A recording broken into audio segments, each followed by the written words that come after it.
બાળમિત્રો, મારું નામ છે ક્રિશા। આજે આપણે ધોરણ 8માં સેમ 1 વિષય હિન્દીમાં પાઠ છે 8માં કહ એક કહાની, જેનો આપણે અભ્યાસ કરીશું। જેથી મારી ચેનલને વધારેમાં વધારે લાઈક, શેર અને સબસ્ક્રાઈબ કરવાનું ના ભૂલશો અને બીજા મિત્રોને શેર કરજો, જેથી તે પણ અલંકાર સ્વાધ્યાય પોથીનો વિડીયો જોઈ શકે। તો ચાલો બાળમિત્રો, આજે આપણે વિષય હિન્દીમાં પાઠ છે 8માં કહ એક કહાની, જેનો અભ્યાસ કરીશું। તેમાં છે પ્રશ્ન નંબર 1 વિકલ્પો। તો પહેલામાં આવશે ડી, બીજામાં બી, ત્રીજામાં બી, ચોથામાં એ, પાંચમામાં સી, છઠ્ઠામાં બી। प्रश्न 2 रिक्त स्थानों की पूर्ति कीजिए। पहलाમાં उपवन, बीजाમાં पंख, ત્રીજામાં बिदत, चौथाમાં बया।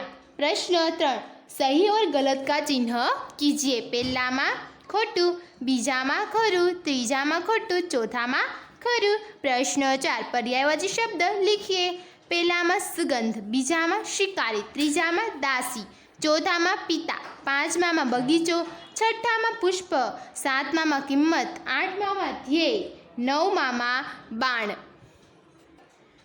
प्रश्न 5 विलोम शब्द लिखिए।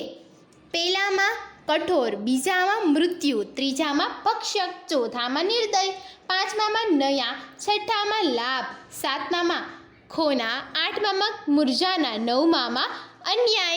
प्रश्न 6 रिक्त रेखांकित शब्दों के वचन बदलकर वाक्यों को दोबारा लिखिए। पहलाમાં આવશે अध्यापकों ने छात्रों को कहानियाँ सुनाई, बीजामा इन पत्रिका में जो कविताएं छपी है वे बहुत मनोरंजक है, त्रीजामा लू चलने के कारण लताएं सूख गई है, चौथामा लड़कियों के ने नई सलवारें पहनी है, पाँचमामा प्रधानमंत्री ने अपने मंत्रियों से देश की समस्याओं पर बातचीत की। प्रश्न 7 निम्नलिखित वाक्यों को सूचना के अनुसार फिर से लिखिए। पहलाમાં આવશે जवाब मेहुल मुंबई जा रहा है, बीजामा ब्रह्मा ने आइसक्रीम खाई, ત્રીજામાં वह अहमदाबाद जाएगा, चौथाમાં मैं किताब खरीदूंगा। प्रश्न 8 क्रियापदों को देखकर उनके काल पहचान कर लिखिए। पहलाમાં આવશે भविष्यकाल, बीजामा वर्तमान काल ने ત્રીજામાં भूतकाल। प्रश्न 9 एक दो वाक्य में उत्तर लिखिए। पहलाમાં આવશે आखेटक ने राहुल के पिताजी से अपना शिकार किया हुआ पक्षी मांगा, बीजाમાં આવશે राहुल को कहानी अत्यंत करुणा भरी लगी, ત્રીજામાં આવશે राहुल के पिताजी बड़े सवेरे उपवन में भ्रमण कर रहे थे, चौथाમાં આવશે पक्षी मधुर स्वर में गा रहे थे, पांचवामा विवाद होने के बाद बात न्यायालय में पहुंची, छठ्ठामा घायल पक्षी को राहुल के पिताजी ने उठाया, पक्षी को उठाने पर उसे ऐसा लगा जैसे उसने नया जन्म पा लिया है, सातवां चेटी ने राहुल को बताया था कि तुम्हारी माँ तुम्हारी नानी की बेटी है। प्रश्न 10 2-3 वाक्यों में उत्तर लिखिए। पहलाમાં આવશે आखिटक इस बात पर अड़ गया कि पक्षी को शिकार उसने किया है, इस कारण पक्षी उसे मिलना चाहिए, बीजामा पक्षी आखिटक के बाण से घायल होकर नीचे गिरा था, पक्षी के एक पंख में बाण लगा था। प्रश्न 11 सविस्तार उत्तर लिखिए। पहलाમાં આવશે माँ से कहानी सुनकर पुत्र ने निर्णय सुनाया कि यदि कोई किसी निर्दोष को मारता है तो क्या कोई उसे नहीं बचा सकता। न्याय में हमेशा दया की भावना होनी चाहिए, इसलिए हमेशा रक्षक भक्षक से बड़ा होता है।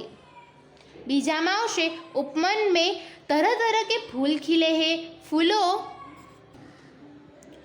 पर ओस की बूंदें चमक रही थी, फूलों की सुगंध सारे उपवन में फैल रही थी, पेड़ों पर बैठे पक्षी मधुर स्वर में गा रहे थे, इस प्रकार उपवन की शोभा अत्यंत रमणीय है।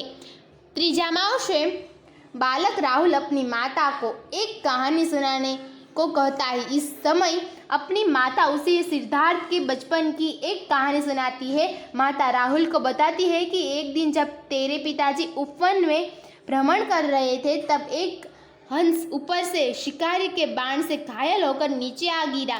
तुम्हारे पिताजी उसे नया जीवन दान दिया, परंतु शिकारी उस पक्षी को लेने आया। बात न्यायालय में गई। वहाँ पर वह निर्णय दिया गया कि न्याय दया का दानी है, इसलिए पक्षी तुम्हारे पिताजी को सौंप दिया गया। प्रश्न 12, निम्नलिखित काव्यों पंक्तियों का भावार्थ अपने शब्दों में लिखिए। जवाब आवश्य। बगीचे में तरह तरह के रंगों वाले फूल खिले थे, उन पर ओस की बूंदें चमक रही थी। हवा के हल्के हल्के झोंकों से फूल हिल रहे थे, उन पर ओस का पानी लहराता था। राहुल ने माँ से पूछा, क्या उन पर पानी लहराता था? हाँ माँ, मुझे यही कहानी सुननी है। प्रकल्प कार्य, चित्र के आधार पर काव्य की रचना कीजिए। અહીંયા આપણને આટલું આપેલું છે કે માં મુझको भी पौधा दे दे, मैं भी वृक्ष लगाऊंगा। અહીંયા લગી આપણે કાવ્ય પંક્તિ આપેલી છે।